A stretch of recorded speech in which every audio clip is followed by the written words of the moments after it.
저 교회 예배드리러 오신 우리 형제 자매들 축복하고 또 너무 잘 오셨습니다. 궁금한데 이 꽃 이름이 뭡니까? 제가 밑에서부터 이 핸드폰을 이렇게 해서 확인할 뭐죠?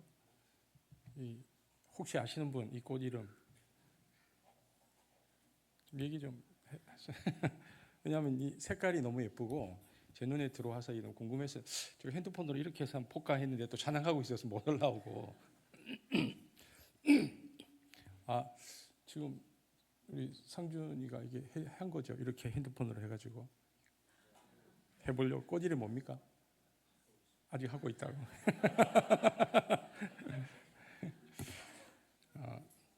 제가 늘 말씀드리지만 이제 이전에 그죠? 예전에는 그런 어떤 감성적인 그런 단어를 쓰기도 했는데 뭐 가을이 되고 겨울이 되면 그리스도의 계절이 오게 하자 이런 이렇게 그런 거 했는데 우리의 관심과 또 우리 생각이 늘 그렇잖아요. 계절의 변화 앞에서도 우리가 어떤 생각을 하냐면 하나님께 예배드리기 굉장히 좋은 날이다. 또 하나님께서 우리에게 은혜 주실 때 또 그 은혜를 온전히 받아내기에 좋은 날이다. 오늘도 우리가 이제 그런 기대와 좀 마음을 가졌으면 좋겠다는 생각이 있습니다. 제가 기도하고 말씀 전하겠습니다. 오늘도 주의를 기억하게 하시고 저희들이 예배자로 서게 하시니 감사합니다. 이 자리에 온 것은 저희의 육신의 힘이 아닙니다. 성령이 우리를 이끌어서 성령의 감화 감동으로 이 자리까지 나오게 하시니 감사합니다. 우리의 경배와 찬양과 기도를 흠명하여 주옵소서. 연락하여 주옵소서. 이 시간 말씀을 허락하사 말씀으로 빚어진 삶, 빚어진 인격, 빚어진 공동체가 될 수 있도록 축복하여 주옵소서. 예수님 이름으로 기도합니다. 아멘. 오늘 제목이 신앙의 변곡점입니다. 신앙의 변곡점. 창세기 24장이고 태영 목사님이 그러는데 49번째 설교라고 하는데 창세기도 이제 변곡점을 지나고 있습니다. 신앙의 변곡점. 여러분 창세기 24장은 여러분이 성경을 읽어보시면 창세기에서 가장 긴 본문 중 하나입니다. 그럼 창세기 24장의 주제가 무엇인가? 이삭이 장가가는 이야기입니다. 제가 그래서 다음 주에도 얘기하겠지만 참 감사한 게 우리 보현이 이제 결혼을 앞두고 맞추려고 한 게 아닌데 다음 주부터 거의 한 달 동안 거의 장가가는 이야기, 결혼하는 이야기가 주제입니다. 그래서 이게 어쩌면 이 부분들이 초점이 이렇게 맞춰지고 있다는 생각이 들었는데요. 이삭이 장가가는 이야기인데 이삭이 장가갈 때 어떤 일이 있었는가? 그게 오늘 본문인데 1절인데 우리 이충원 목사님 목소리로 한번 들어보겠습니다. 1절 한번 읽어주십시오. 아브라함이 나이가 많이 늙었고 여호와께서 그에게 범사의 복을 주셨더라. 그러니까 이삭이 장가갈 때 이랬다는 겁니다. 이삭이 장가갈 때 아브라함이 나이가 많아서 늙었고 여호와께서 그에게 복을 주셨다. 그때 이삭이 장가갔다 얘기입니다. 여러분 아브라함이 나이가 많아 늙을 거라고 했는데 또 이제 제가 이 얘기하면 다 고개를 숙이십니다. 이때 아브라함이 그러면 나이가 많이 늙었고 하니까 몇 살 때일까요? 이때 몇 살 때일까요? 아브라함이 몇 살쯤 됐을까요? 아브라함 나와 있습니까? 깜짝 놀랐네. 좀 이따가 띄워주셔야 되는데 아브라함이 이삭을 낳을 때 나이가 몇 살이었죠? 100살이었죠. 그때 사라는 몇 살이었을까요?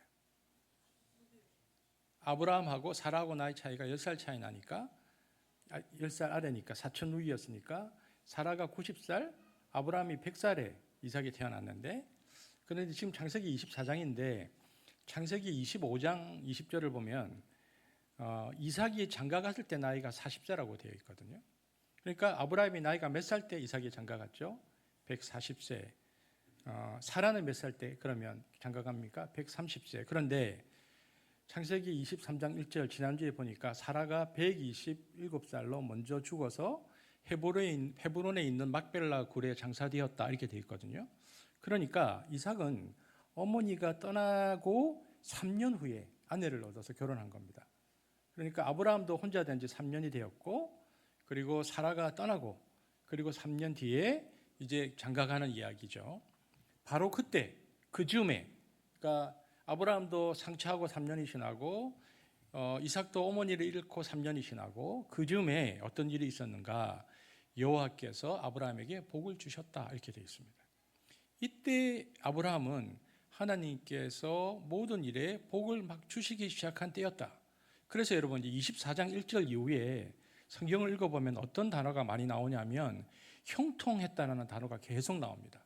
아브라함의 인생이 그때부터 계속 형통합니다.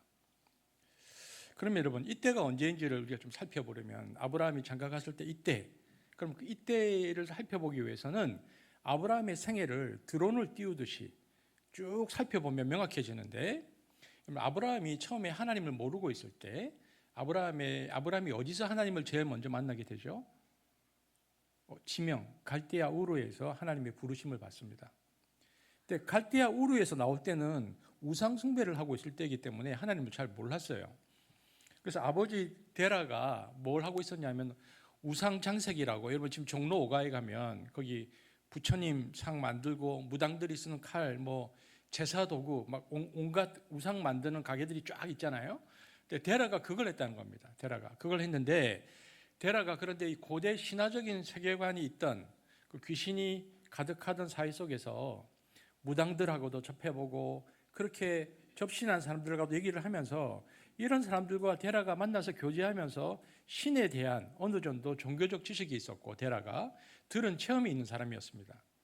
그런데 그 즈음에 자기 아들이 밤에 꿈을 꿨는데 하나님 이야기를 하는 거예요. 이야기가 심상치 않습니다. 스데반 집사님이 사도행전 7장에 보니까 그때 갈대아 우르에서 만난 아브라함을 뭐라고 표현했냐면 영광의 하나님이 나타나셨다 이렇게 표현했거든요. 그러니까 이야기를 들어보니까 데라가 아브라함이 꿈 이야기를 들어보니까 이게 보통 신이 아닌 거예요. 영광이라는 단어가 거룩한 빛이라는 단어인데 아브라함이 하나님을 모를 때 거룩을 체험한 거예요. 그러니까 다른 신들처럼 그 당시에 고대 근동의 다른 신들처럼 뭐 무서움이나 두려움이나 어떤 능력 같은 이런 게 아니고 모든 죄가 사라지게 하는 거룩한 빛을 아브라함이 느끼고 센 겁니다. 데라가 자기 아들이 와서 그 얘기를 하는데 딱 얘기를 듣는데 이 종교적인 이 느낌과 이미지를 알고 있었기 때문에, 감각이 있었기 때문에 자기 아들의 이야기가 심상치 않았다는 것을 깨닫게 됩니다. 그러면서 아들이 하는 말이, 아버지 하나님이 떠나라고 하시는데요. 데라가 이 얘기를 듣고는 이건 무조건 따라야겠다라고 생각해서 데라가 인도에서 아브라함을 데리고 갈대아 우르에서 나왔습니다. 지금 혹시 지도가 있습니까? 혹시 거기 여기 보면 저는 이제 잘 안 보입니다. 근데 여러분 한번 보십시오. 아브라함이 갈대아 우르에서 나왔을 때가 한 60세쯤에 나왔거든요. 나와서 아브라함이 이제 저 북부, 그러니까 갈대아 우르에서 북부 메소포타미아 지역 저 끄트머리, 그러니까 지금 어디냐면 시리아, 지금 다마스커스 그쪽인데 지금 보면 레바논 시리아 당시 이 지역을 하란이라고 불렀는데 거기 갈대아 우르에서 나와서 하란에 가서 15년 동안 머뭅니다. 그래서 아브라함이 한 75세까지 그 지역에 가서 머물다가 거기서 다시 하나님의 부르심을 아브라함이 받습니다. 창세기 12장에 보니까 그때는 하나님께서 영광의 하나님으로 나타나지 않고 어떤 하나님으로 나타났습니까? 12장 4절에 보니까 함께 읽어볼까요? 시작. 이에 아브라함이 여호와의 말씀을 따라갔고. 아브라함이 말씀을 따라갔다. 그러니까 어떤 하나님? 말씀의 하나님이 이제 아브라함에게 15년 만에 나타나신 것입니다. 영광의 하나님, 죄를 사하시고 거룩한 빛을 쬐시는 그 하나님, 이번에는 말씀을 주셨어요, 아브라함에게. 근데 여러분 참 특이한 게요, 하나님께서 아브라함에게 말씀을 주실 때 사람의 귀에 이해할 수 있는 아브라함의 언어를 주셨어요. 이거 굉장히 특이한 체험입니다.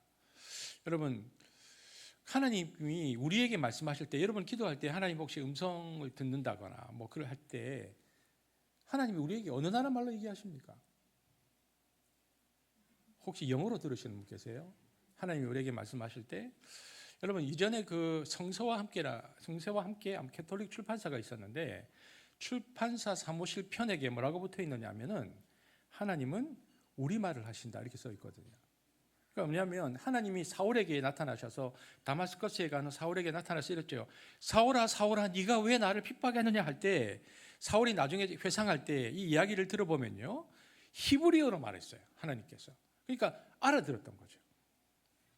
하나님이 계시하고자 하는 사람의 언어와 문화에 동화되시면서 말씀을 주시는 거예요. 그러니까 우리가 만약에 하나님의 음성을 듣게 되거나 하나님이 우리에게 뭔가를 얘기할 때는 하나님은 어느 말로 우리에게 하신다?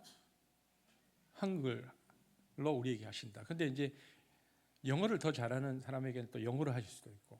그런데 아브라함에게 똑같이 하나님께서 그 당시 언어로 얘기해서 아브라함이 하나님의 음성을 들었다라고 되어 있습니다. 그래서 아브라함은 나이 많은 아버지 데라를 그곳에 두고 아브라함이 칼디아 우르에서 하란으로 갔다가 하란에서 떠날 때는 성경에 보니까 칼바를 알지 못하고 갔다고 되어 있습니다. 그냥 말씀을 쫓아 길을 떠납니다. 그래서 간 곳이 어디였냐면 아까 지도 한번 다시 띄워주실래요? 지도에 지금 나와 있는 줄 칼디아 우르에서 더 이쪽으로 가면 가나안 땅, 그러니까 팔레스타인 땅으로 들어옵니다. 근데 땅에 들어올 때 어디로 들어가야 되는지 모르고 그냥 낙타 타고 가자 그러고 갔는데 그냥 그 가나안 땅으로 들어와서 어디가 하나님께서 약속하신 땅인지 몰랐는데 하나님이 가나안 땅 산지, 그러니까 높은 고지대의 만물의 상수리 나무에서 나타나셔서 아브라함에게 아브라함아 여기가 내가 너에게 약속한 땅이야 라고 말씀해 주십니다. 그것이 창세기 12장 6절 7절인데 세 번역으로 함께 읽어보겠습니다. 시작. 아브라함은 그 땅을 지나서 세겜 땅 곧 모레 그때 그 땅에는 가나안 사람들이 살고 있었다. 주님께서 아브라함에게 나타나셔서 말씀하셨다. 내가 너희 자손에게 이 땅을 주겠다. 아브라함은 거기에서 자기에게 나타나신 주님께 전달을 싸서 비쳤다. 여러분 그러니까 아브라함이 여기가 하나님께서 우리에게 약속하신 땅인 걸 알게 되었다는 겁니다. 그러니까 무슨 말이냐면 아브라함이 우르에서 하란으로 갔다가 가나안으로 들어왔는데 어딘지 모르니까 가나안 땅 전체를 우리로 따지면 남한 땅 전체를 왔다 갔다 계속했습니다. 그러니까 위에 베델, 위쪽에 베델 아이, 그리고 내려오면 예루살렘, 그러니까 그리고 지금 남한으로 따지면 대전 같은 도시 헤브론, 그리고 저 밑에 브엘세바까지, 그러니까 왔다 갔다 하다가 그래서 여러분 현재 그 이스라엘 지도를 보면 지금 이스라엘 지도를 보면 그 중앙산 꼭대기에 있는 산지로를 따라서 중앙 관통 도속도로가 있는데 사람들은 아브라함과 야곱 조상이 건너간 길이라고 해서 그 고속도로 이름이 Father's Way라고 되어 있거든요. 자기 믿음의 조상들이 이 길을 따라서 왔다 갔다 했다는 겁니다. 지금 그래서 이스라엘에 지금 그 길이 있는데 왔다 갔다 위에서부터 밑에까지 왔다 갔다 하다가 하나님께서 여기다 그래서 아브라함이 멈추게 됩니다. 그래서 그곳에 머물게 되는데 하나님께서 말씀을 따라갔잖아요. 근데 그럼 그 말씀의 내용이 무엇인가? 이제 그게 언약의 내용인데 언약의 약속이 세 가지였죠. 뭡니까? 땅을 주겠다. 또 뭡니까? 자손을 주겠다. 세 번째 뭡니까? 하나님 나라의 통치권을 주겠다. 이게 국가의 세 요소잖아요. 그러니까 하나님 나라를 약속했죠. 그래서 하나님께서 아브라함에게 너희 나라는 하나님의 주권에 의해서 세워지는 나라이고 너와 나는 하나님 나라의 주권 계약을 맺은 봉신 국가가 될 거야. 그러므로 네가 내 말을 잘 듣고 하나님의 통치를 받아들이면 너를 축복하는 자를 내가 축복하고 너를 저주하는 자를 내가 저주할 거야. 하나님께서 그렇게 약속하셨어요. 그래서 하나님과의 거룩한 신성 동맹이 맺어집니다. 이렇게 하나님이 땅, 자손, 주권 언약을 하시는데 아브라함이 이것이 무슨 말인지 알아들었어요.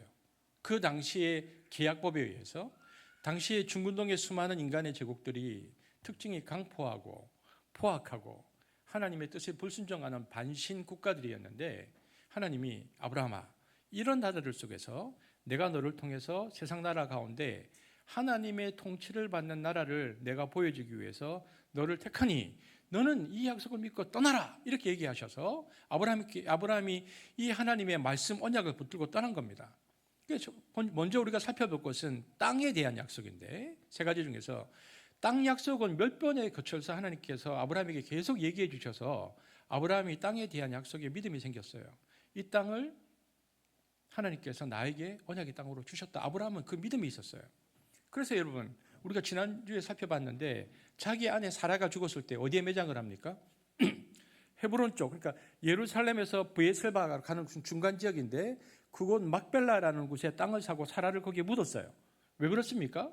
왜 그런 일을 했습니까? 우리가 지난주에 살폈는데 되게 의미심장한 거죠. 하나님이 이 땅을 나의 후손에 주겠다고 하셨어. 이 약속이 400년 후에 성취되는데 그걸 아브라함이 믿은 것입니다. 그래서 이런 거죠. 내 뼈나 우리 후손들이나 아내가 어디에 묻혀야 되는가? 바로 이 땅에 묻혀야 된다라고 생각한 겁니다. 지금은 아직 하나님이 땅을 안 주셨으니까 주실 것을 믿고 일부분만 무덤을 사서 거기다가 묻히지만 이곳은 하나님이 우리 후손들에게 주실 땅이야라고 믿은 겁니다. 그래서 막벨라굴에 자기 아내를 묻은 거죠.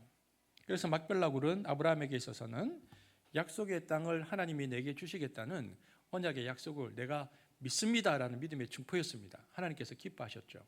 네가 내 약속을 믿는구나. 그러니까 이걸 보면 아브라함에게 있어서 땅, 자손, 주권 중에 땅에 대한 믿음이 있었다는 것을 알 수 있습니다. 두 번째는 통치권 언약인데요. 주권 언약인데 그것도 아브라함에게 믿음이 있었어요. 왜냐하면 아브라함이 보면 이집트로 내려갔다가 파라오에게 고난을 당할 때 자기 아내를 누이라고 하고 죽으려고 할 때 하나님께서 나타나셔서 아브라함을 구하셨죠. 하나님의 통치권을 드러내셨고 그리고 우리가 상세기를 살펴보았는데 중근동 고대 전쟁이 일어나서 그돌라움의 대군이 쳐들어와서 소돔과 고모라를 쳤을 때에도 하나님이 너를 축복하는 자를 내가 축복하고 너를 저주하는 자를 저주하겠다는 그 약속대로 이 사람들이 탈취하고 가서 단이라고 하는 이스라엘 북부 국경을 넘어가기 직전에 그 장소에서 아브라함이 자기 가신 318명을 데리고 쳤는데 하나님과 거룩한 동맹, 신성 동맹이 맺어져 있으니까 하나님이 그 밤에 역사하셔서 작은 군대로 적의 대군을 완전히 완패시키는 압승을 거두죠. 그 당시 고대 중근동사에서는 놀라운 대승을 거둔 겁니다. 그리고 이제 아브라함이 돌아왔는데 골짜기에서 소돔과 고모라 왕을 포함해서 5왕이 다 나와서 이 개선 행사를 벌이는 장면이 나오고요. 이때 살렘 왕 멜기세덱이 나와서 축복하죠. 너의 대적을 내 손에 붙이신 여호와 하나님을 찬양하노라. 멜기세덱이 이렇게 말할 때 하나님이 이렇게 언약을 지키셔서 내가 승리를 할 수 있었다는 증표로 그돌라오메를 대적해서 지신 하나님의 통치를 계속 받아들이며 충성하며 살겠습니다. 나는 하나님 나라의 백성이고 하나님 나라의 시민입니다. 그래서 당시 국세에 해당하는 11조를 멜기세덱에게 바칩니다. 하나님의 통치를 인정하는 거죠. 하나님은 내 인생의 주권자이십니다라고 아브라함이 고백하는 것입니다. 그래서 아브라함에게는 땅에 대한 믿음도 있었고 하나님의 주권에 대한 믿음도 있었어요. 하지만 아브라함에게 아직 남아있는 성취가 덜 된 약속이 있었는데 그것이 99세가 될 때까지 하나님께서 주시겠다는 자손에 대한 약속이 성취되지 않은 겁니다. 물론 그전에도 자손을 주시겠다 약속하셔서 생식기 끝에 할례를 행하고 믿습니다. 거기에 사인을 했죠. 그랬는데도 세월이 무소식입니다. 그러다가 드디어 아브라함이 99세가 되었을 때에 하나님이 나타나셔서 소돔과 고모라를 심판하러 가시면서 아브라함에게 하는 말이 내가 약속대로 이제는 내년에 자식을 주겠다 그랬어요. 당시 아브라함이 그걸 믿지 않았죠. 자기 몸이 이미 죽었기 때문입니다. 생식 능력이 없었어요. 살아도 그때 나이가 89세입니다. 경수가 끊어졌습니다. 생명이 나올 수가 없죠. 인간적인 방식으로는 도저히 자식이 안 나오는데 하나님이 내가 너에게 약속하신 것을 지켜서 내년에 자식을 낳을 것이라 했는데 아브라함이 안 믿어져서 웃으면서 하나님 그냥 이스마엘이나 하고 내가 잘 살게 해주세요라고 했을 때 이렇게 얘기하죠. 아니다. 무슨 소리냐. 내년에 사라의 몸에서 약속의 자손이 나온다. 그래서 네가 지금 안 믿고 웃었지? 이름은 이삭이다. 웃음이라는 이름을 지어줍니다. 그러니까 아브라함은 이삭을 볼 때마다 두 가지 생각이 나는 겁니다. 아이를 보면서 하나님의 언약의 상징이구나. 그리고 이름을 부를 때마다 내가 못 믿어서 웃었다가 하나님이 언약을 성취시키시고 이삭 아들을 주셨구나. 그러니까 얼마나 부끄럽고 또 얼마나 감격했습니까? 아브라함은 그래서 이삭이 태어날 때 부활 체험을 한 겁니다.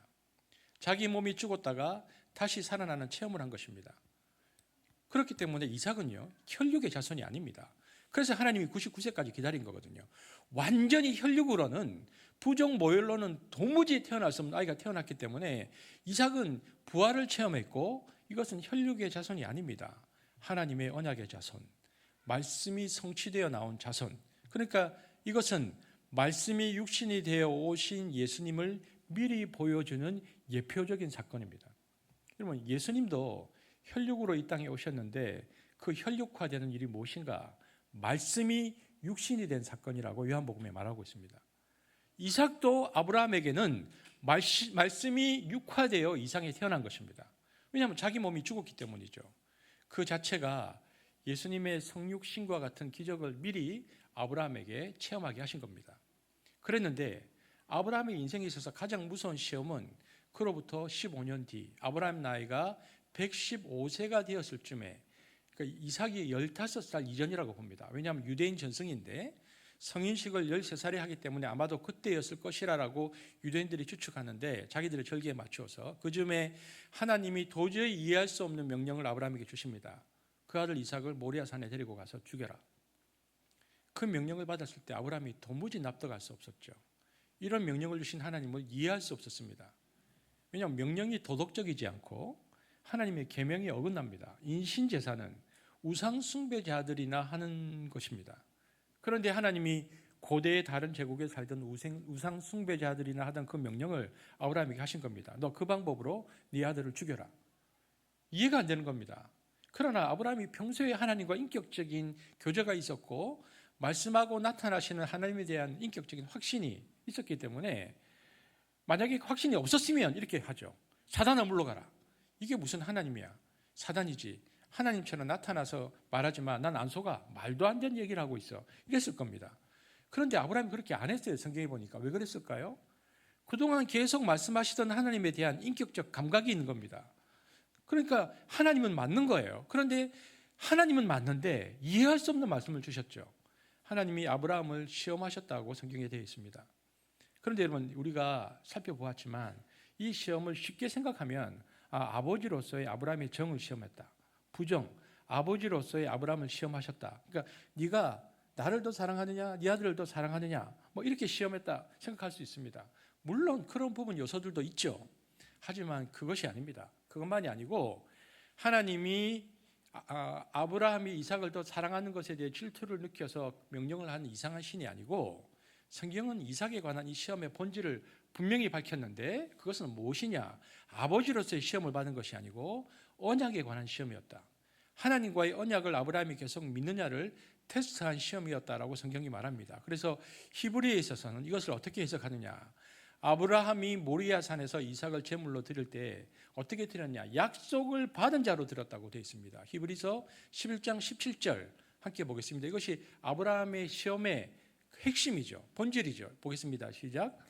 아브라함은 시험을 받을 때 믿음으로 이삭을 드렸으니 그는 약속들을 받은 자로 돼 그 외의 아들을 드렸느니라. 여러분 히브리서 기자가 뭐라고 말해주고 있느냐면은 아브라함의 정체성, 아이덴티티가 모리아산에서는 아버지가 아니었고 더 중요한 자기 정체성이 있었는데 그것은 아브라함이 그때 시험을 받은 것은 아버지로서 받은 것이 아니고 언약을 받은 자로 시험을 받았다.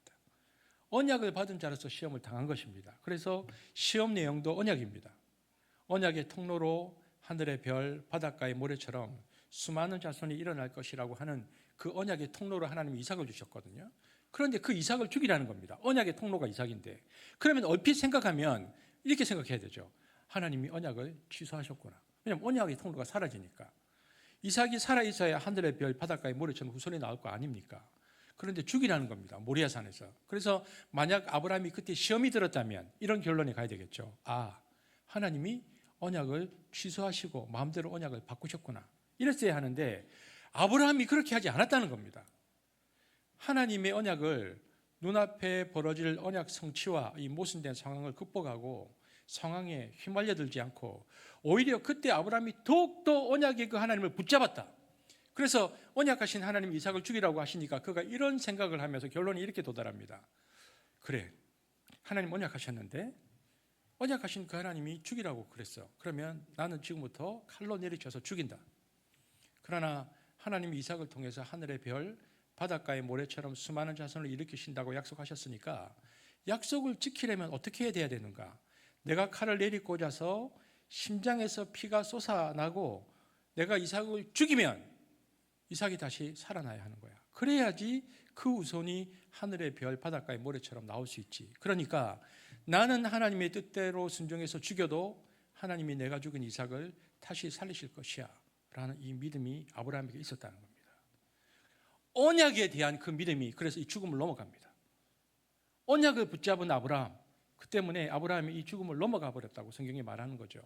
언약에 대한 믿음이 이해할 수 없는 상황을 극복해 버린 것입니다.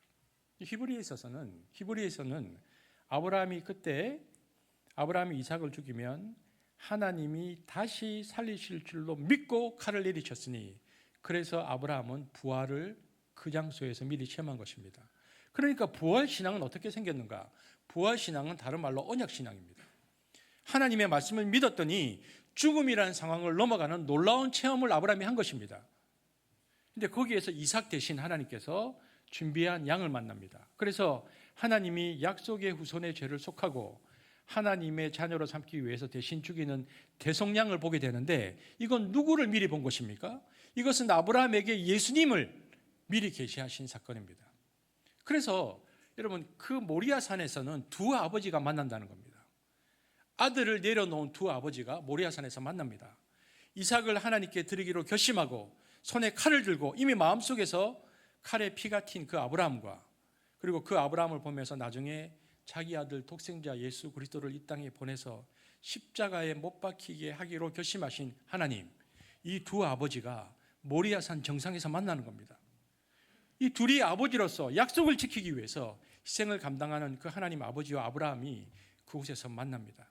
이것이 모리아산에서 일어난 아주 기가 막힌 사건입니다. 그래서 아브라함과 하나님의 마음이 그곳에서 통합니다. 그래서 하나님이 그때부터 아브라함을 뭐라고 말하는가? 이사야서 41장 8절에 보니까 아브라함을 나의 벗이라고 부릅니다. 함께 읽겠습니다. 시작.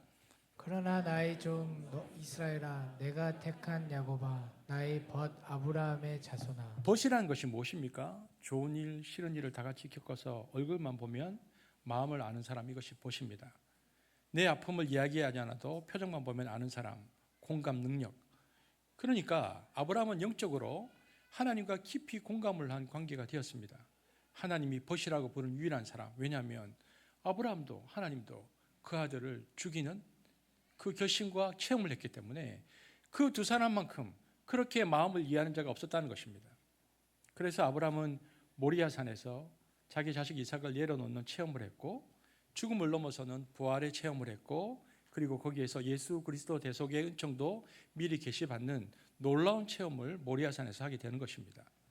그래서 모리아산은 아브라함에게 있어서는 어떤 것이냐? 인생의 가장 깊은 헌신을 한 신앙의 변곡점, 정점에 이른 자리였습니다. 그것이 오늘 설교의 제목이기도 합니다. 그래서 모리아산은 신앙의 변곡점이었습니다. 여러분, 우리가 신앙생활을 할 때 누구나 아브라함과 같은 신앙의 변곡점을 한 번은 지나가야 합니다. 또 하나님이 그렇게 하십니다.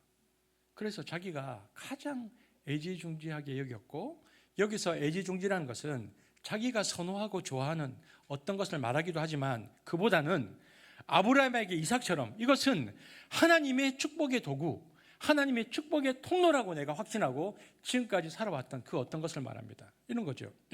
하나님이 지금 나에게 보현이라고 따지면 음악을 할 수 있는 달란트를, 우리 태호 간사님으로 하면 이 좋은 목소리를, 어떤 사람에게는 솜씨를, 그러니까 음식을 잘 만드는 우리 권사님 같은 솜씨를, 그러니까 하나님이 내게 주신 이 달란트로 지금 이것을 통해서 하나님께 영광 돌리고 있다. 이것은 나의 믿음의 표현이라고 하는 어떤 것과, 그리고 어떤 사람에게 하나님 이 사업, 하나님과 이 만남을 통해서 하나님께서 이것을 하나님께 영광을 돌리는 축복의 통로로 하나님께서 나 이것을 주셨구나. 그래서 내가 그것을 가지고 지금까지 하나님께 영광을 돌리고 있던 어떤 것. 그런데 인생의 어느 지점에서는 하나님은 그것조차도 하나님 앞에서 내려놓는 무서운 자아를 내려놓고 자기를 부인해야 하는 시간을 하나님께서 우리에게 요구하실 때가 있다는 겁니다. 거쳐야 하는 거죠. 아브라함의 모리아산처럼. 신약 성경에 보면 나드 한 옥합의 기름을 주님 발 앞에 쏟아붓던 마리아처럼, 결혼 지참금이었잖아요. 근데 자기의 가장 애착이 있었던 가장 귀한 것을 다 내려놓는, 주님 앞에 모든 것을 다 쏟아붓는 이런 무서운 헌신의 순간을 인생 중에 우리는 한 번은 겪습니다. 근데 그걸 뭐라고 표현하냐? 그게 헌신의 자리입니다. 헌신했다, 내 몸을 드렸다. 모리아산에서 아브라함이 그것을 겪은 거죠. 그러니까 아브라함의 인생이 쭉 가다가 모리아산에서 헌신하고, 그리고는 변곡점을 지나버린 겁니다. 그래서 모리아산에서 아브라함에게 생애 가장 중요한 것은 무엇입니까? 그래서 하나님이 이미 주신 축복입니다. 이 축복은 뭡니까? 이삭이었잖아요. 자기 생애에 있어서 가장 중요한 것은 이 이삭은 하나님이 주신 축복의 증표였는데, 그런데 그것을 내려놓으라고 하는 겁니다. 하나님 축복으로 주셔놓고 내려놓기 힘들죠. 왜냐하면 애착과 집착과 우리가 신앙적인 논리가 있잖아요. 우리가 그러니까 하나님, 이건 하나님 주신 것인데요. 하나님이 기도 응답으로 주신 거잖아요. 이걸 통해서 하나님 영광 받으시겠다고 하셨고, 나도 이걸 통해서 지금 하나님께 영광 돌리고 있잖아. 이런 우리 신앙의 내부의 논리가 있거든요. 그러니까 우리가 하나님 왜 이러세요? 이럴 수 있는 신앙 내부의 논리가 있는데, 그걸 다 내려놓아야 한다고 할 때 이건 쉬운 일이 아닙니다. 어려운 일입니다. 이건 굉장히 무서운 현실입니다. 여러분, 윌리엄 캐리라고요. 인도의 선교의 아버지라고 불리는 이제 윌리엄 캐리가 인도 선교 갈 때 얘기인데, 인도를 자기를 통해서 복음화 시키겠다는 하나님의 약속을 받고 인도로 갑니다. 윌리엄 캐리, 내가 너를 인도로 복음화하는데 너를 쓰겠다. 그래서 그 윌리엄 캐리를 가보면 오래 세월 동안 캘커타에 머물면서 성경 번역을 준비하거든요. 인도 벵갈어로 10년 동안 언어를 수집하고 연구하고 공부하고 교수들과 같이 준비해서 벵갈어 성경 번역을 완성했습니다. 그래서 이제 마지막 단계로 인쇄기 사들이고 죽을 고생을 해서 10년 만에 벵갈어 성경을 완성하고, 그리고 이제 인쇄기도 사와서 인쇄기에 초판이 들어가서 내일 아침부터 초판이 벵갈어로 번역되어 나오는 순간입니다. 10년의 결실이죠. 얼마나 기뻤겠습니까? 하나님께서 너를 통해서 인도를 복음화시키겠다는 약속을 이루셨습니다. 벵갈어 번역을 한 성경 원고를 볼 때마다 하나님의 약속이 이루어졌다는 것 때문에 너무나 기뻤습니다. 그런데 그때 교회사에서 유명한 사건이 터지죠. 그날 밤에 불이 납니다. 여러 가지 설이 있는데 불이 난 이유에 대해서, 그래서 다 타고 벵갈어 원고까지 다 타서 없어져 버립니다. 그때 같이 선교했고 준비했던 사람들, 윌리엄 캐리를 쳐다보지를 못하는 겁니다. 왜냐하면 저 사람이 얼마나 절망할까. 하나님의 약속을 믿고 그 약속의 도구로 벵갈어 성경을 주었는데 내일이면 인쇄되는데 한순간에 그날 저녁에 다 타버린 겁니다. 10년의 세월이 날아가 버렸고 선교할 수 있는 도구가 완전히 제로가 되었습니다. 절망에 빠졌을 윌리엄 캐리를 사람들이 어떻게 할 수가 없어요. 그래서 사람들이 윌리엄 캐리를 얼굴조차 못 보는 겁니다. 그런데 아주 놀라운 광경이 일어납니다. 이제 교회사에 나오는 사건인데요.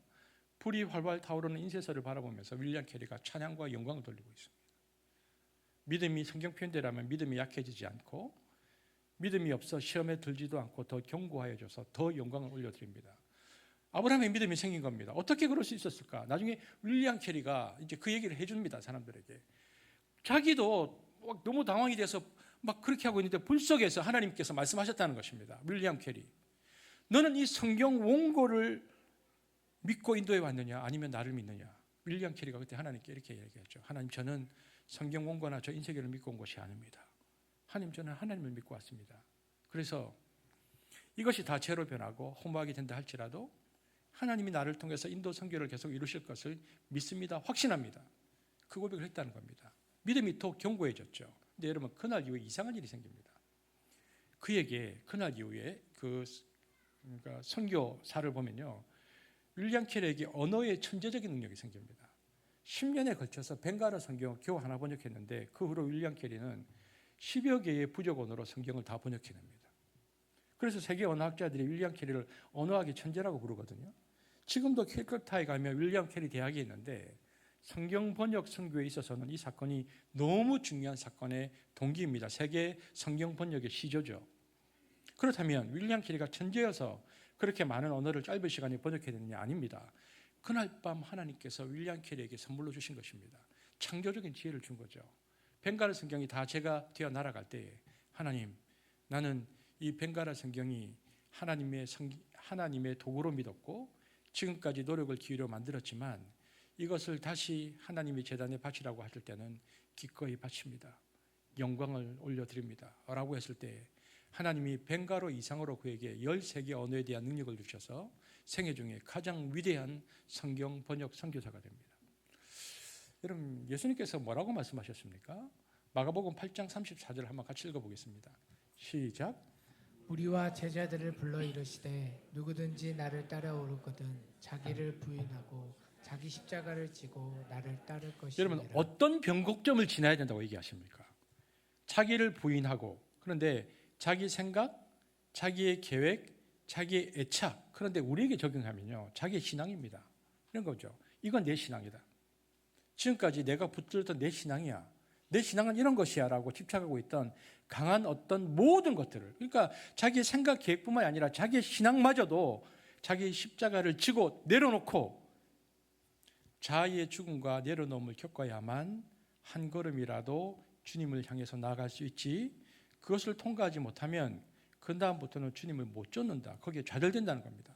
내가 지금까지 이 신앙 패턴과 지금까지 내가 이 신앙 고백으로 왔어요.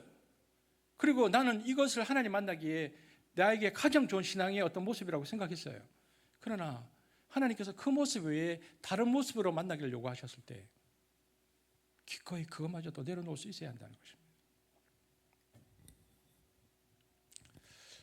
가끔씩 성경 공고에 없는 얘기를 하면 제가 이제 그렇긴 한데 갑자기 생각이 납니다. 저는 신앙생활을 하면서 한 2번 정도 크게 신앙의 변곡점을 지난 것 같았는데, 한 번은 24살 때 청년 때, 또 한 번은 이제 후반 24살 때 제가 어떤 경험이 있었냐면, 저는 굉장히 보수적인 교단에서 컸거든요. 고신도 아니에요.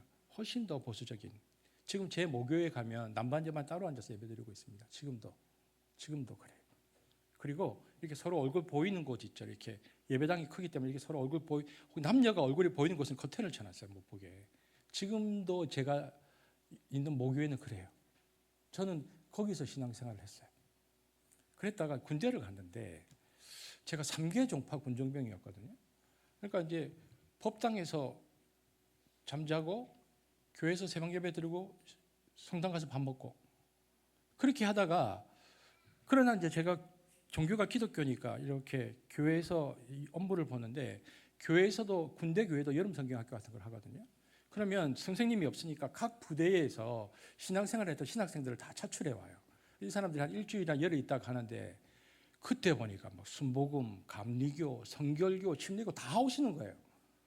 그래서 제가 이제 그때 그분들하고 이제 같이 성경학교를 하는데, 어떤 분은 안 보여서 문을 열고 보면 골방에 들어가서 하나님이 말씀하신다 이러고 계속 놀래가지고 문을 막 닫고, 제가 깜짝 놀래가지고, 제가 여러 종파의 여러분들의 다른 신앙생활을 하시는 모습도 보고, 또 다른 종교 신부님들은 이렇게 하고 법사님들은 이렇게 하고, 이렇게 보면서 신앙이 막 혼란이 오는 거예요. 제가 지금까지 한 가지 신앙의 패턴으로만 살아왔는데, 전 다른 종파 사람을 본 적도 없고 다른 교파 사람을 본 적도 없는데, 근데 어떠한 시간이 지나서 어느 날 하나님께서 나에게 더 큰 신앙의 지평을 연다고 생각하고 그것을 받아들이는 그날 기억이 납니다. 눈이 오는 날 그 군대 그 기름 드럼통 뒤에 밤에 앉아서 제가 펑펑 울었습니다. 2가지 생각이 교차되는 거예요. 내가 하나님, 지금까지 믿었던 하나님을 배반하는 것 같은 느낌도 들고, 내가 이렇게 하면 되나? 그러나 하나님이 나를 또 다른 하나님으로 만나 주실 것에 대해서 내 마음을 열어야 되는 그 상황 속에서 24살 제가 펑펑 울었던 기억이 납니다. 그리고 하나님이 제 지평을 넓히셨죠. 저는 40대에 그러한 일들을 또 한 번 겪습니다. 여러분, 우리가 신앙생활을 하고 하나님을 믿노라 하면서도 언제나 자기에게 익숙한, 그리고 자아 중심의 패턴으로 살아갑니다. 그런데 이게 변곡점이죠. 이것이 코너죠. 통과해야 됩니다. 아브라함은 자기를 내려놓습니다. 자식에 대한 자기의 집착과 애착, 아버지로서의 주장, 자기 신앙의 논리 다 내려놓습니다. 그리고 자기를 십자가에 못 박았습니다. 여러분, 십자가에 못 박히면, 영화를 보면 알지만 못 박히면 빨리 죽어야 그게 축복입니다. 편안한데 못 박혔는데 살아있으면 세상에 그런 고문이 없죠. 피를 흘리고 아파서 비명을 지르고 소리 지르고 십자가 위에서 죽어가는 수많은 죄수들의 마지막 모습을 다루는 영화들을 우리는 많이 봅니다. 너무 힘드니까 막 저주하고 그 위에서. 그런데 예수님은 십자가 위에서 하나님 앞에 숨을 끊으시면서 이렇게 얘기했죠. 아버지의 뜻대로 이루어지이다 하고 돌아가셨는데, 거기에서 하나님의 뜻이 일어나고 나타나고 평안이 온 것입니다. 사도 바울이 이렇게 얘기합니다. 갈라디아서 2장 20절에 한번 같이 읽겠습니다. 시작. 내가 그리스도와 함께 십자가에 못 박혔나니 그런즉 이제는 내가 사는 것이 아니요 오직 내 안에 그리스도께서 사시는 것이라. 이제 내가 육체 가운데 사는 것은 나를 사랑하사 나를 위하여 자기 자신을 버리신 하나님의 아들을 믿는 믿음 안에서 사는 것이라. 여러분, 이 믿음의 삶은 어디서부터 시작해야 된다고 말하고 있습니까? 내가 그리스도와 함께 십자가에 못 박혔나니. 못 박혔는데 자아가 살아있으면 이것처럼 보기 흉하고 끔찍한 것이 없습니다. 많은 그리스도인들이 예수 그리스도와 함께 못 박혔는데 자아가 안 죽은 그리스도인들이 많습니다. 그래서 하나님 앞에서도 소리 지르고 대들고 비명 지르는 겁니다. 그리고 자기 신앙의 논리를 가지고 와서 막 얘기하는 거죠. 근데 성경이 뭐라고 얘기합니까? 죽어야 한다. 내가 그리스도와 함께 십자가에 못 박혀야 한다. 그래서 이제부터는 내가 사는 것이 아니고 그리스도 안에서 믿음으로 사는 것으로 나아가야 한다. 여러분, 이 변곡점을 통과해야만 제자가 되고 주님의 길을 한 걸음이라도 쫓아갈 수 있지. 그거 못하면요, 다 거기에 걸려서 무너집니다. 한 발도 못 갑니다. 그래서 어느덧 돌아보니 교회 나온 지는 10년이 됐고 20년이 되었는데 신앙이 정체되고 나중에는 신앙의 형식만 남고 하나님에 대한 헌신은 이제 기억으로만 남아있고 서서히 영혼이 고갈되어 가는 겁니다. 그럼 이런 형식화된 신앙이 왜 생기느냐? 십자가의 변곡점을 통과하지 못했기 때문입니다. 아브라함은 그것을 통과했습니다. 몇 살에? 115세에 모리아 산에서 자아를 못 박았습니다. 이삭을 향해 칼을 내리셨습니다. 그랬더니 하나님이 그 이후로 그의 인생 가운데 찾아오셔서 변화가 왔는데 그 자리에서 내 믿음이 의롭다라고 최종 확정이 주어졌거든요. 그리고 나서 아브라함이 어떻게 됩니까? 오늘 성경에 보니까 복인의 삶을 그때부터 사는 시가 하는 겁니다. 복인의 삶. 그 이후부터 하나님이 그에게 범사의 복을 주십니다. 하나님이 복을 주면 그 복을 세상을 향해 쏟아낼 수 있는 복의 근원이 될 수 있는 내면이, 자아가 이미 모리아산에서 자기를 죽이면서 생긴 겁니다. 하나님 앞에서. 그래서 자아를 죽여서 비우고 나니까 하나님이 부어주시고 채워주시는 대로 자아가 없으니까 그대로 쫙 흘러갑니다. 그것을 받고 자기 혼자 쓰는 이기주의는 아브라함에게 이제 없습니다. 내 복 누리느라고 쓰는 그 자아는 이미 다 죽었습니다. 이때부터는 하나님이 복 주시는 대로 하나님 것, 하나님의 것 자기가 취하지 않습니다. 자아의 욕심으로 취하지 않고 다 주님처럼 쓸 수 있는 상태에 올라선 아브라함에게, 그래서 하나님께서 아브라함에게 주신 축복이 무엇이었는가? 성경에 아브라함에게 범사의 복을 주었다. 여러분, 우리가 제자도 이런 표현들 많이 쓰는데 예수님을 따라가는 길, 우리 믿음은 단계가 있습니다. 여러분, 첫 번째 단계는 뭘까요? 믿는 단계, 믿음의 단계가 있습니다. 우리 하늘이도 지금 와서 같이 예배드리고 있죠. 믿음의 단계, 신자의 단계.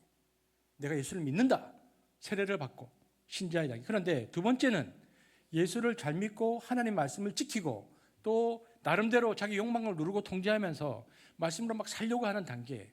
그렇게 살면 우리 삶 가운데에 이제 의의 열매가 맺히죠. 신자의 단계입니다. 그리고 이렇게 신자의 단계로 살다가 의의 삶을 살면서, 그런데 내 인생의 어느 지점에서 마지막에 나에게 남아있는, 나에게 이삭과 같은 어떤 것, 그게 무엇이든 간에 하나님께 온전한 헌신과 기름 부음을 한번 딱 하게 되는데, 그때 그 세 번째 단계에 만약에 들어서면 하나님이 자기 부정의 그 신앙의 변곡점을 통과한 사람에게는 신자의 단계, 믿음의 단계, 그리고 신자의 단계를 지나서 그 변곡점을 통과한 사람에게는, 그때부터 하나님께서 세 번째 단계를 통과한 사람에게는 범사의 복을 주십니다. 어떤 사람은 짧은 생애 동안 겨우 믿음의 삶을 살다가 갑니다. 신자로 세상 따라하는 사람도 있습니다. 어떤 사람은 신앙생활하고 하나님 말씀 지키고 어렵게 고군분투하면서 싸우면서 살다가 가는 신자의 단계로 살다가 하나님께 부름받는 사람도 있습니다. 그런데 어떤 사람은 그 단계를 넘어서서 하나님의 축복을 받아서 온 세상에 그 축복을 흘려보내는 복의 근원이 되는 삶을 사는 사람도 있습니다. 아브라함이 거기까지 간 겁니다. 범사에 복을 주셨다. 하나님 앞에서 완전히 헌신되고 들어졌으니 그릇이 준비되고 통로가 준비되어서 하나님이 복을 주십니다. 그래서 여러분, 이런 얘기죠. 좀 소확행이라는 말이 있죠. 이거 어떤 말입니까? 소확행, 이거 성경 아니니까 이게 무슨 뜻입니까? 소소하고 작고 확실한 행복, 크고 화한된 행복 말고 로또 같은 거 사가지고 일주일 동안 기다리다가 또 허문해진 거 말고 내가 정말 작은 행복, 소확행이라고 그러잖아요. 행복은 비싸지 않죠. 가격이 많이 들지도 않습니다. 그런데 행복할 수 있죠. 오늘 이 꽃을 봐서도 그랬었지만 작은 들풀에서라도 하나님의 무한한 아름다움을 만끽할 수 있죠. 이것을 바꿔서 저는 이제 우리는 예수를 믿는 사람이니까 소확행 하지 말고 뭐라고 해야 될까요? 소확은, 소소하고 확실한 은총, 은혜. 삶 속에서 그걸 계속 누리는 겁니다. 이것이 복 있는 사람이죠. 아브라함이 그게 140대부터 되었다는 성경이 말하는 겁니다. 아브라함이. 그래서 아브라함이 이 축복이 이삭에게로 건너가고, 그래서 다음 주에 살피겠지만 리브가를 며느리로 맞이하게 되고 이렇게 축복이 열리는데, 아브라함이 몇 살에 죽습니까? 아브라함이 몇 살에 죽죠? 성경에 보니까 175세에 죽습니다. 그러니까 아브라함이 140살부터 175살 때까지 35년은 믿음의 단계도 아니고 지나갔고, 의로워지는 단계도 지나가서 이제는 복인의 단계, 35년 동안 복인의 단계를 살다가 하나님께 부름받습니다. 여호와께서 그에게 범사에 복을 주셨더라. 이 단계에 이르려면 다시 이야기하지만 반드시 모리아산을 지나야 합니다. 이삭을 드리는 하나님의 최종 신앙의 관문을 통과해야 하고, 예수님이 말씀하신 자기 십자가를 지고 자기를 십자가에 못 박는 그 순간을 꼭 거쳐야 됩니다. 이걸 거치지 않고는 복인의 단계에 들어설 수가 없어요. 그것을 거쳐야 축복의 자리로 들어갑니다. 왜냐하면 그래야 축복이 왔을 때 자기 자아가 없으니까 쫙 흘러갈 거잖아요. 성경에 보면 아브라함, 이삭, 야곱, 요셉이잖아요. 아브라함이 그렇게 살았고 야곱도 그 일을 겪었습니다. 야곱이 야복강에서 그 일을 겪는데 창세기 32장 30절 함께 보겠습니다. 시작. 그러므로 야곱이 그곳 이름을 브니엘이라 하였으니 그가 이르기를 내가 하나님과 대면하여 보았으나 내 생명이 보존되었다 함이더라. 야복강에서 하나님과 씨름하다가 환도뼈가 탈골하는 상황이 왔고요. 또 앞에는 에서가 쳐들어오고 다리는 부러져서 도망도 못 가고 꼼짝없이 야곱이 죽게 되었는데, 야곱은 그때가 되어서야 비로소 하나님 앞에 내 힘으로 살려는 모든 야곱의 본성을 내려놓는 그 표현, 내려놓고 하나님의 자비와 은총을 구합니다. 그 전까지 야곱은 의지의 사나이 야곱이었죠. 자기 계획과 자기 아젠다가 그렇게 강하고 그렇게 의지가 강한 사람이 야곱이었습니다. 자기가 가고자 하는 목표를 무섭게 성취하고 심지어 하나님께 기도하는 것조차도 그것을 성취하는 도구로 하나님을 사용했던 인물이 야곱입니다. 라반의 집에서 큰 때를 이룰 때 보면요, 그것 때문에 하나님께 기도해서 큰 때를 얻어내잖아요. 기도마저도 자기 성취의 도구로 쓴 사람입니다. 그러나 그 모든 신앙은 기도했으니까 신앙이 있는 것처럼 보이지만 그가 아직 죽지 않은 단계입니다. 하나님도 자기 아젠다를 이루어 주시는 하나님으로만 집착하고 믿고 따른 거죠. 그랬는데 야복강에서 드디어 깨집니다. 하나님 물으시죠. 네 이름이 뭐냐? 제가 야곱입니다. 하나님 이름을 몰라서 물어본 게 아닙니다. 이름을 물어본 것은 본성, 정체성에 관한 질문입니다. 야곱은 이렇게 말하고 있죠. 야곱의 이름의 뜻, 나는 거짓말하는 자입니다. 야곱의 이름의 뜻입니다. 내 본질이 속이는 자이고 나는 죄인입니다. 지금까지 나는 속이는 자로 살았습니다. 나의 정체성은 속이는 자입니다. 하나님 용서해 주세요. 자기를 완전히 내려놓는 순간입니다. 그러자 하나님이 그의 죄를 용서하시고 이름을 바꿔주십니다. 이제부터 네 이름은 야곱이 아니고 이스라엘이다. 하나님께 기도로 하나님께 은혜를 받는데 성공한 사람, 이스라, 그러니까 엘은 하나님이고 이스라 이겼다는 뜻이거든요. 이스라 이겼다, 엘 하나님이 이겼다. 자기 죄를 고백하고 하나님의 은혜를 구할 때 비로소 자와의 싸움에서 승리하고 하나님의 은총을 얻는데 야곱이 승리합니다. 그곳에서 내가 하나님의 얼굴을 보았는데도, 죄인이었는데도 죽지 않고 하나님의 은총으로 살았다. 내 죄가 용서받았다. 야복강에서 야곱은 완전히 신앙의 변곡점을 지납니다. 십자가를 지납니다. 자기를 못 박는 체험을 합니다. 그래서 그곳의 이름을 브니엘 짓는데, 엘은 하나님이라고 했죠. 브니는 얼굴입니다. 그러니까 내가 그날 하나님의 거룩한 얼굴을 보았는데도 죽지 않고 오히려 이스라엘이 되어서 다시 살아났다. 이것이 야복강 체험인데, 놀랍게도요, 성경에 보면 그 이후부터 하나님의 축복이 야곱의 인생 가운데 들어옵니다. 이상하게 하는 일마다 잘 됩니다. 그래서 야곱이 복인의 삶의 단계에 들어가는 것입니다. 여러분, 요셉은 언제부터 하나님의 축복의 삶을 살게 되었을까요? 세상의 복의 근원이 요셉이 언제부터 됩니까?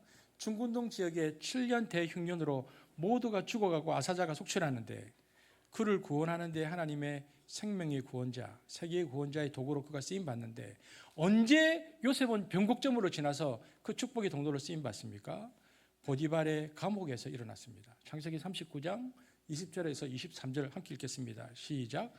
이에 요셉의 주인이 그를 잡아 옥에 가두니 그 옥은 왕의 제수를 가두는 곳이었더라. 요셉이 옥에 갇혔으나 여호와께서 요셉과 함께 하시고 그에게 인자를 더하사 간수장에게 은혜를 받게 하시며 간수장이 옥중 제수를 다 요셉의 손에 맡김으로 그 재반 사물을 요셉이 처리하고 간수장은 그의 손에 맡긴 것을 무엇이든지 살펴보지 아니하였으니 이는 여호와께서 요셉과 함께 하심이니라. 여호와께서 그를 범사에 형통하게 하셨더라. 지금 아브라함에게 쓰였던 그 말이 그대로 쓰이잖아요. 여호와께서 그를 범사에 형통하게 하셨더라. 아브라함의 모리아산 그리고 야곱의 야복간 사건이 요셉은 감옥에서 일어납니다. 을을 지키다가 억울하게 감옥에 들어갔는데 그곳에서 하나님의 형통이라고 하는 놀라운 축복을 받습니다. 가장 억압이 심한 왕실 시대의 정치범들만 들어가는 무서운 감옥에 그는 들어가서 간수장이 그냥 은혜를 베푸는 거예요. 네 마음대로 해라. 가장 자유를 누립니다. 간수장이 그에게 맡긴 것은 무엇을 살펴보지 아니하였으니 자유인이 된 거죠. 감옥 안에서 인생 중 가장 큰 자유를 누렸습니다. 죄수의 자리에서도 가장 자유로운 영혼이 되었습니다. 성경이 뭐라고 그걸 표현합니까? 이는 여호와께서 요셉과 함께 하심이라. 그리고 그를 범사에 형통하게 하셨더라. 복인으로 변화되는 시점을 보디발의 감옥에서 체험했는데 이 복을 가지고 중근동 모든 사람들 자유민족을 구원하는 일에 요셉이 쓰임받습니다. 여러분 제가 이 본문을 묵상하는데 하나님이 저의 목회 인생을 돌아보게 하셨습니다. 제가 생각을 해보았습니다.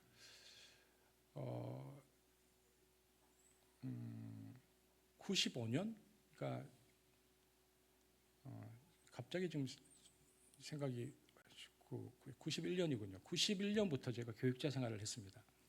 91년도에 첫 전도사로 사역을 나가고 제가 2000년도에 목사 안수를 받았습니다. 그리고 2009년도에 또 여러분과 함께 교회를 개척했죠. 제가 이 본문 앞에서 저의 목회 인생을 제가 돌아보게 되었습니다. 그러면서 생각을 하게 되더라고요. 나의 목회 인생에서 모리아산이 어디였을까 생각해 보았습니다. 여러 교회를 거쳤잖아요. 제가 섬겼던 담임 목사님들이 4분이 계십니다. 그분 중에서 어떤 분은 하나님 부르심을 받은 분도 있고 지금 교제하는 분들도 계시고. 근데 이제 제가 이렇게 지나면서 사역자로 군대를 빼고 사역자로서 지나올 때는 한석교회가 저에게 5번째 교회인데 저의 목회 인생에서 모리아산이 어디였을까 생각해 보니까 아무리 생각해도 한습입니다. 저에게 있어서는.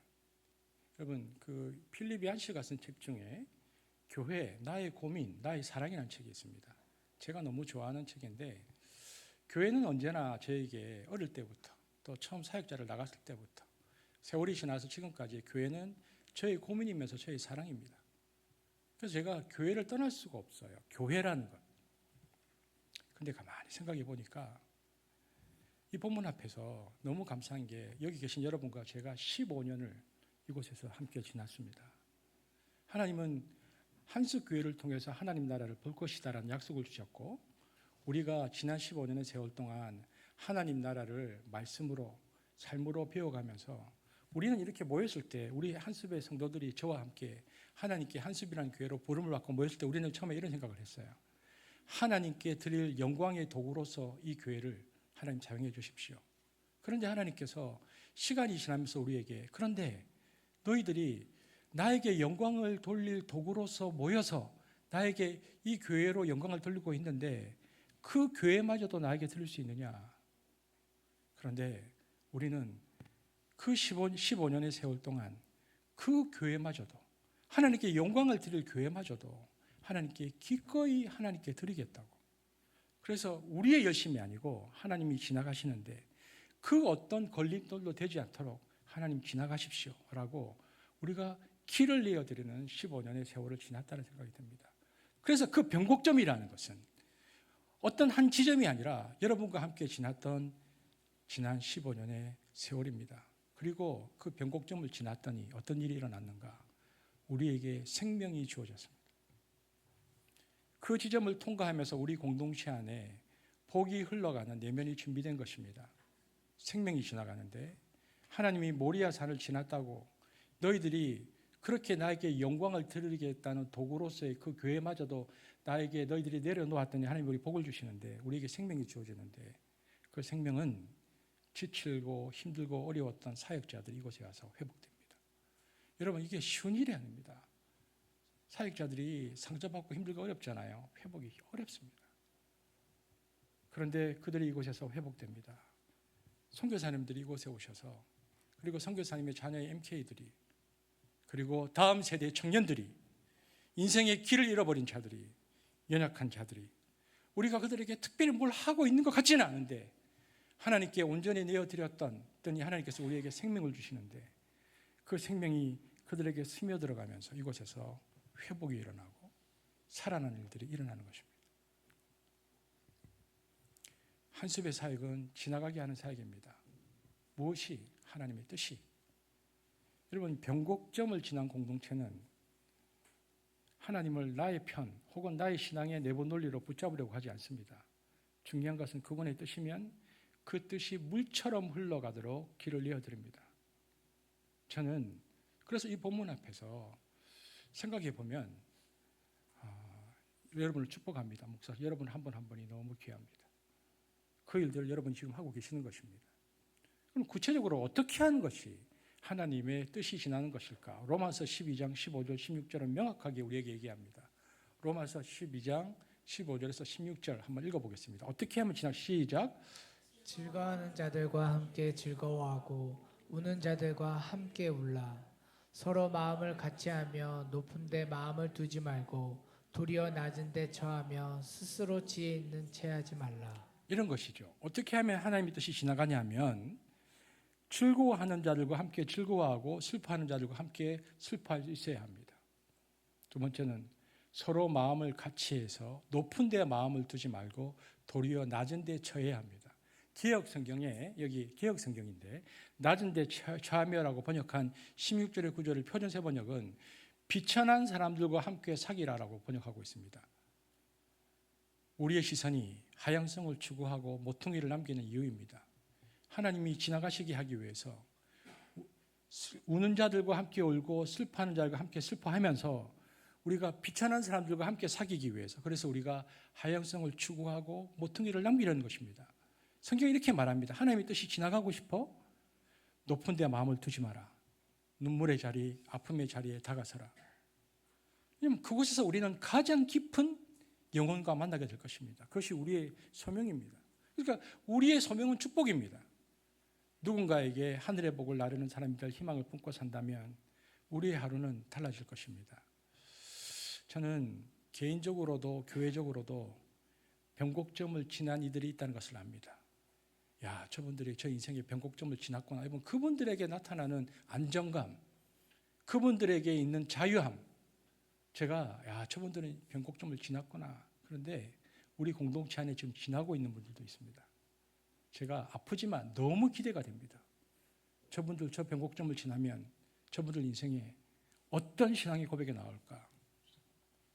상한 갈대 같은 우리라 해도 하나님께서 숨결을 불어넣어 주시면 우리는 아름다운 곡조로 노래 부를 수 있습니다.